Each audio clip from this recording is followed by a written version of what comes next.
By 8 a.m., the rich and the poor have already separated, and it happened before either of them did any work. It was not the alarm time. It was not the cold shower. It was not the gym, the journal, the lemon water, or any of the things the internet sells you. It was one decision made in the first few minutes after waking that the wealthy make automatically and everyone else skips completely. Napoleon Hill interviewed 500 of the richest people alive, and he found they all did this one thing before the day could touch them. By the end of this, you will know exactly what it is, why it works on the mind whether you believe in it or not, and how to do it tomorrow morning in under 5 minutes. It is not a productivity hack. It is the single mental act that separates people who build wealth from people who chase it their whole lives. Here is what most people do in the first 10 minutes of being awake. They reach for the phone.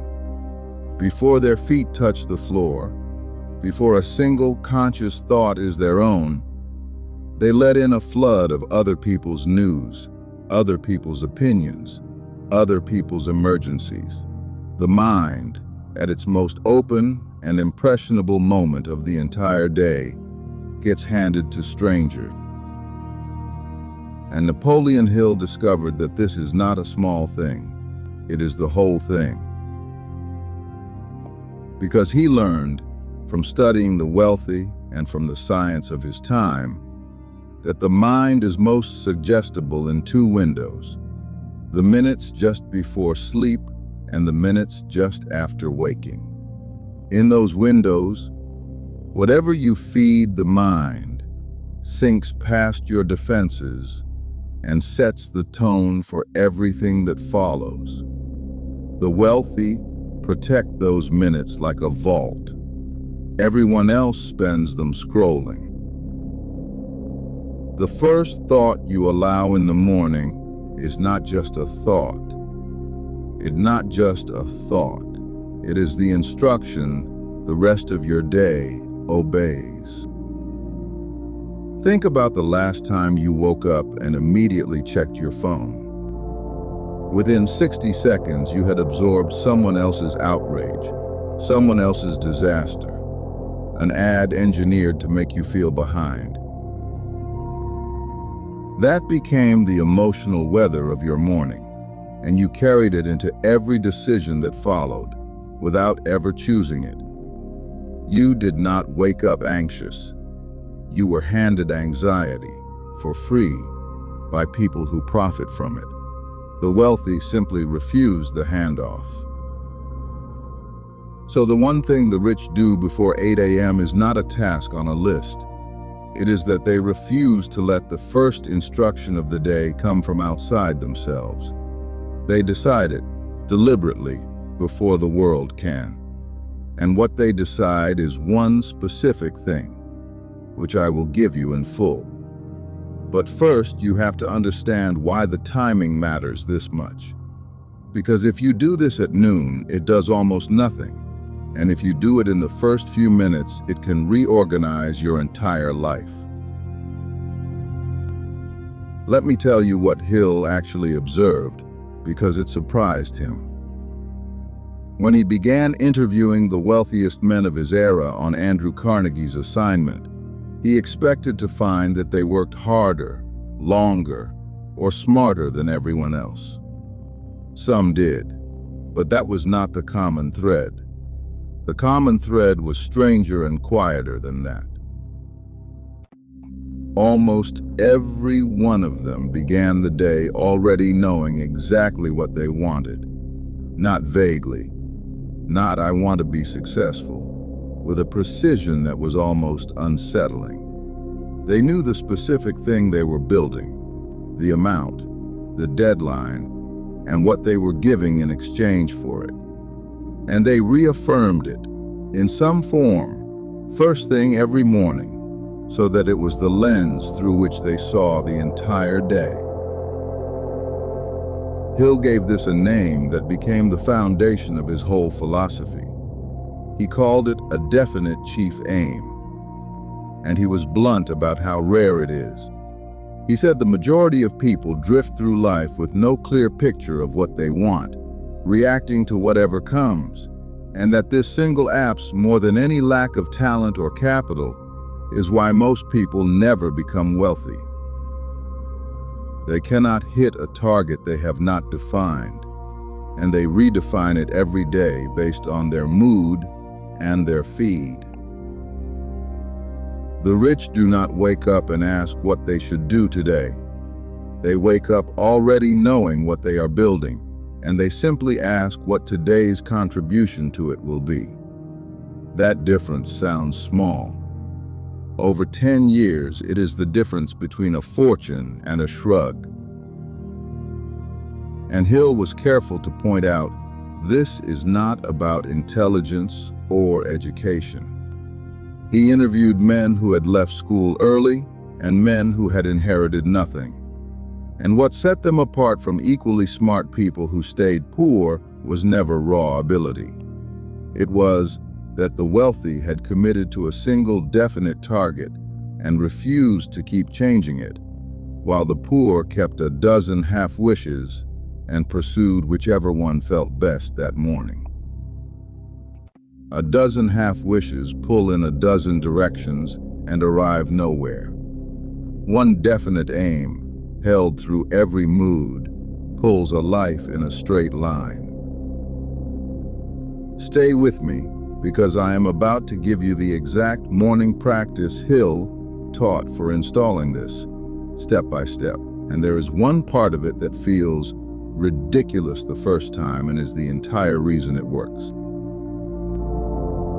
Now, you have heard a version of this before, and it probably did not work. So let me tell you why.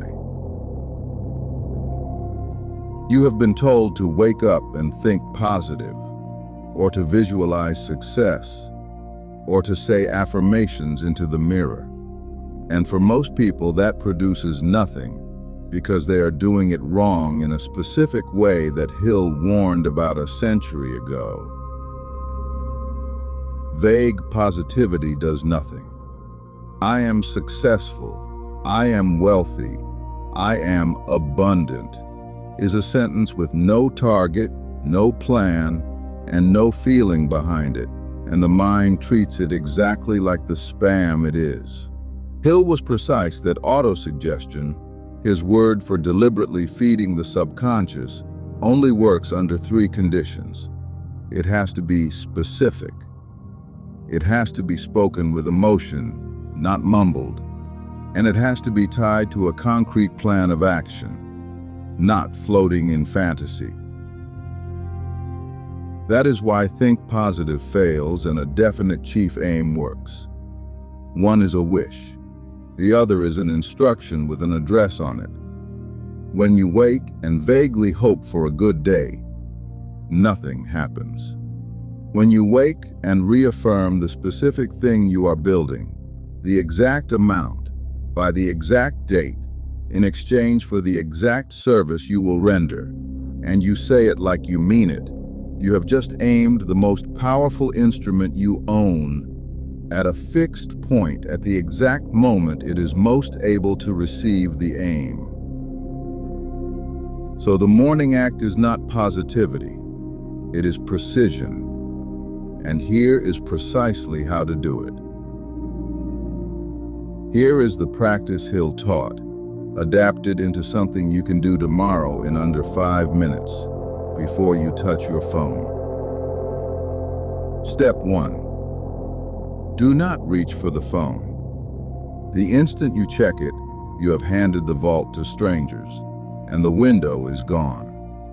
So, the night before, the phone charges in another room, or at minimum, you do not open it until this is done.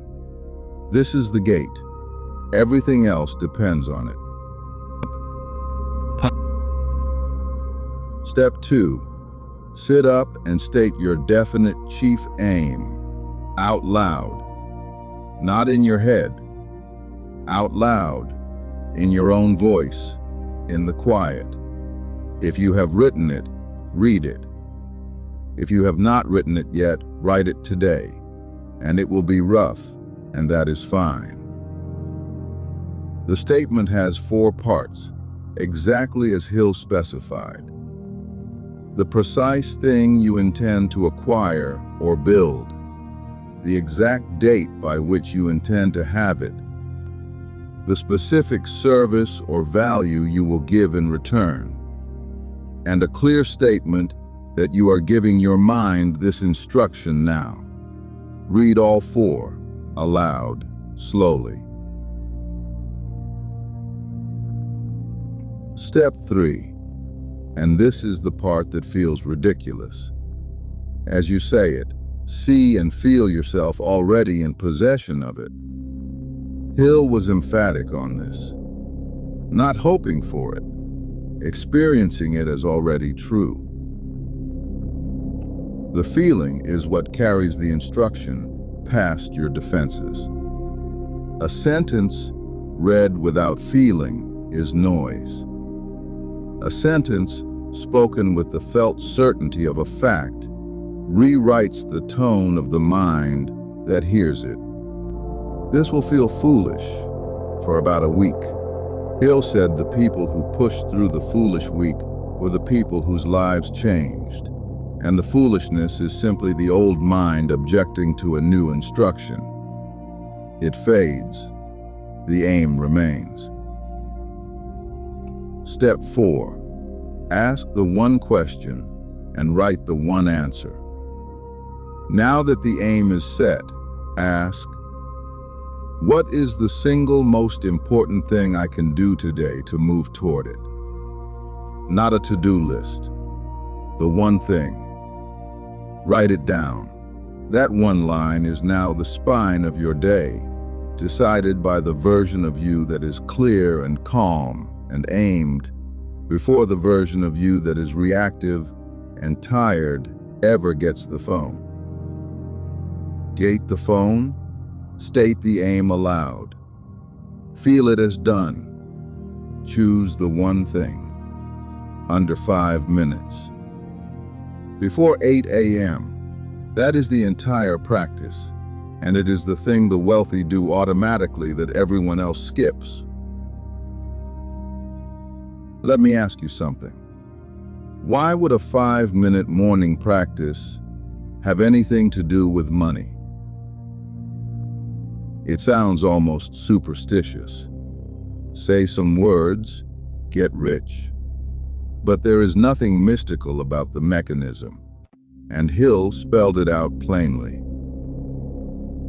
Wealth is the result of 1,000 small decisions, pointed consistently at the same target over years.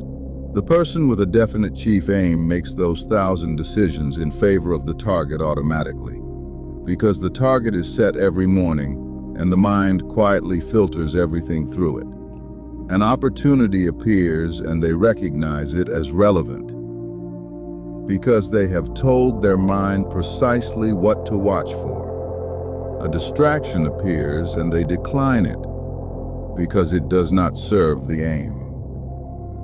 They are not more disciplined than you. They have simply given their mind a standing order, and the mind obeys standing orders. The person without a definite chief aim makes those same 1,000 decisions at random, based on mood and circumstance, and they cancel each other out. 10 years of effort pointed in shifting directions produces almost nothing, no matter how hard the effort. 10 years of ordinary effort pointed at one fixed target compounds into wealth. The difference is not the effort. It is the aim, set daily, before the world sets it for you. Hill called this the starting point of all riches, and he meant it literally, not the money. The definite decision about the money, reaffirmed until the subconscious accepts it as an order and begins, in his words, to hand you the plans you need. That is why the practice is done in the morning, in the suggestible window, out loud, with feeling. You are not hoping to get rich. You are installing the aim that makes 1,000 future decisions point the same way. And notice the quiet part of this, because it is the part the loud hustle culture gets wrong. None of this requires grinding at 4 a.m. or punishing yourself. The wealthiest people Hill studied were often calm in the morning, not frantic. The calm came from certainty. When you know exactly what you are building, you do not need to whip yourself into motion, because the direction is already set and the day simply unfolds along it. Frantic mornings are usually a sign of no aim, not of high ambition. Aim replaces adrenaline. Before you try this tomorrow, let me save you from the 3 ways people ruin it, because I would rather you hear them now than quit in a week. First, they keep it vague. They say, I want to be wealthy, instead of the exact amount, by the exact date, for the exact service. Vague in, vague out. The whole power is in the precision, so if you feel silly naming a specific number, that discomfort is the sign you are doing it right, not wrong. Second, they do it without feeling. They mumble it like a chore, half awake, and wonder why nothing shifts. Hill said the subconscious ignores thoughts not mixed with emotion. So if you catch yourself reciting, stop, take one breath, and say it once more, the way you would state a fact about yourself that no one could talk you out of. One felt repetition beats 10 empty ones.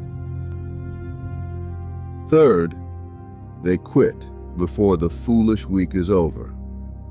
The practice feels absurd for the first several days, because you are speaking a future that is not visible yet. Most people take that feeling as proof it does not work and stop. 1 week before it would have started to feel natural, and 1 month before they would have seen it change their decisions. The foolishness is the toll. Pay it once and the road is open. Precise, felt, persisted. Get those 3 right, and the 5 minutes will do more for your finances than the next productivity app you download. Here is what changes when you make this the first thing you do. The day stops happening to you. You stop waking up into a reaction and start waking up into a direction. The phone loses its grip because you have already given your mind its instruction, and the news is just noise arriving after the decision is made. And slowly, over weeks, you notice that your choices have started to line up, that the 1,000 small decisions are quietly pointing the same way, and that opportunities you would have missed are suddenly visible, because you told your mind exactly what to look for. Truly, the rich are not waking up to a different world than you. They are waking up with a different first instruction, and that instruction compounds. Napoleon Hill spent his life proving that the starting point of wealth is not money or luck or connections.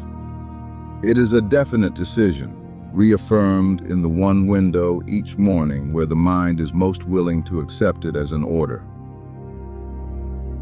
You have that window tomorrow. You have it every single morning. The only question is whether you will hand it to a stranger's feed or use it to aim your own life.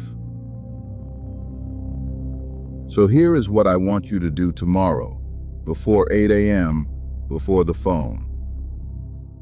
Sit up. State the exact thing you are building, the amount, the date, the service you will give. Say it out loud and feel it as already true, even though it feels foolish. Then choose the one thing you will do today to move toward it and write it down. Under 5 minutes, that is the thing the wealthy do that the rest of the world skips. Do it for 1 week before you judge it. past the foolish feeling, because the foolish feeling is the price and it is cheap. Hill staked his entire philosophy on this being the starting point of all riches, and hundreds of millions of readers later, it is still the first thing he taught. You made it to the end of this, which tells me you are the kind who is actually looking for the real lever, not another trick. This is the lever. Use it tomorrow. And if this reached you at the right time, there is a new lesson on this channel every single day, and everything here comes from Think and Grow Rich, linked below.